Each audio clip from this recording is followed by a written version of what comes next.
Every single one of you has something that you're good at.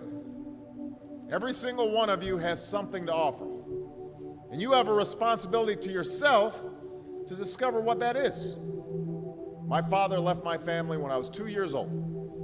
And I was raised by a single mom who had to work and who struggled at times to pay the bills and wasn't always able to give us the things that other kids had. There were times when I missed having a father in my life. There were times when I was lonely and I felt like I didn't fit in.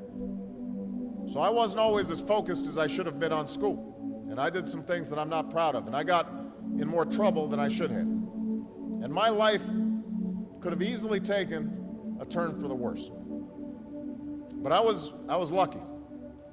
I got a lot of second chances. And I had the opportunity to go to college and law school and follow my dreams.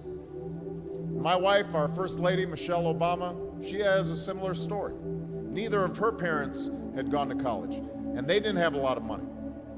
But they worked hard, and she worked hard so that she could go to the best schools in this country. Some of you might not have those advantages. Maybe you don't have adults in your life who give you the support that you need. Maybe someone in your family has lost their job, and there's not enough money to go around. Maybe you live in a neighborhood where you don't feel safe, or have friends who are pressuring you to do things you know aren't right. There is no excuse for not trying.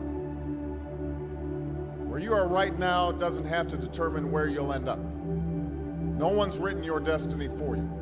But whatever you resolve to do, I want you to commit to it. I want you to really work at it. I know that sometimes you get that sense from TV that you can be rich and successful without any hard work. That your ticket to success is through rapping or basketball or being a reality TV star.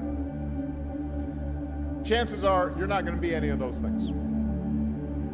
The truth is, being successful is hard.